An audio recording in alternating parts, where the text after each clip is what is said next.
Hora de conversar com o Rodrigo Orengo para a gente tratar daquele tema PL antifacção. Votação está marcada para amanhã, base do governo e a oposição pedem mais tempo para votar essa PL. O que é que a gente deve ter de andamento nesses próximos dias? Orengo, bom dia para você.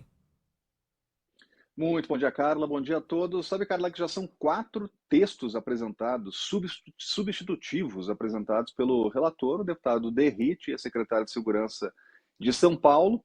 E amanhã tem a votação já no plenário, né? Então é para tentar avançar com o tema e já encaminhar para o Senado Federal. O problema é que tanto a base do governo quanto a oposição ainda estão insatisfeitas com pontos desse texto que já foi alterado tantas vezes, né? Por exemplo, mas o governo está alegando que tem um item lá nesse projeto que enfraquece aquela política de descapitalizar as facções criminosas, de tirar recursos, bens, eles chamam de perdimento de bens enquanto a investigação ela prossegue, antes de uma conclusão, antes de uma sentença. Então, o governo aposta muito nisso, em tirar recursos, asfixiar financeiramente as facções e criar mais flexibilidade para isso, para essas ações, né? Inclusive no meio das investigações.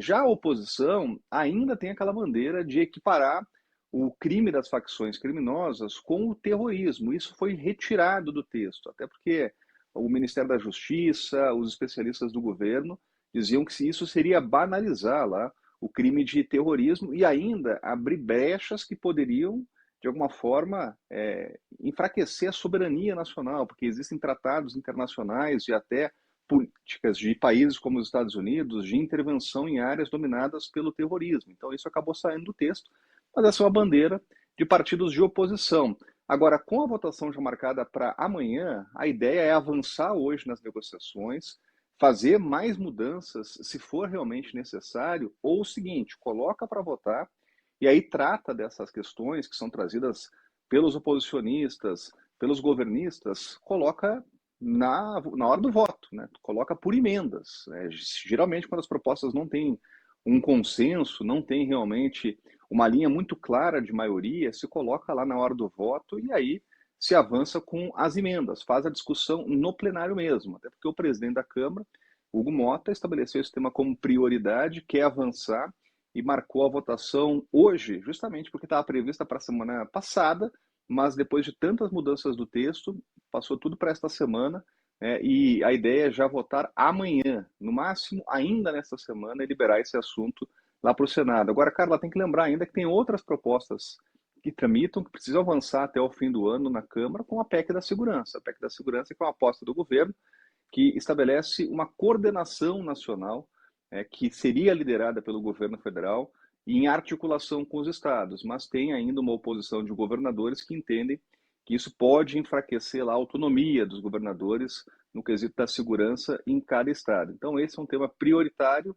Essa semana vai ser reservada para essa discussão na Câmara e a proposta está marcada para votar já amanhã aqui no plenário. Sabe, Orengo, que sempre que você traz informações aqui, a gente faz um exercício de colocar essas informações em dois contextos diferentes. Um, o que isso vai trazer de útil e de efetivo para a nossa vida vida real das pessoas. Dois, o que é que isso, como é que isso vai interferir no cenário eleitoral. E aí, muitas vezes, o que a gente observa é que a preocupação maior dos políticos está sempre direcionada às eleições, porque esse tema, tema da segurança, vai ser explorado agora ao longo dos próximos meses até a chegada da eleição de 2026, não tenha dúvidas, né? Mas o que importa para a gente mesmo, no fim das contas, seria a resolução desses grandes problemas para a sociedade. Fala, Orengo. E o que a gente está vendo, Carla, é realmente uma antecipação do processo eleitoral, né? Esse é o tema que vai ser uma bandeira das eleições, né? Agora, do ponto de vista prático, tem avanços significativos aí, como, por exemplo, o principal deles é aumentar a pena para aqueles chefes de facção, para quem está realmente dentro dessas facções, e depois de prisão e condenação, pode ficar mais tempo fora das ruas, aí, ou fora da organização das facções. No fim, esse é o grande objetivo. Pelo menos em relação ao aumento de pena, oposição e governo concordam. Agora tem que achar aí esse acordo, né, para alguns pontos divergentes para conseguir avançar com a votação amanhã. Perfeito. Orengo, bom trabalho para você, boa semana. Bom trabalho, boa semana.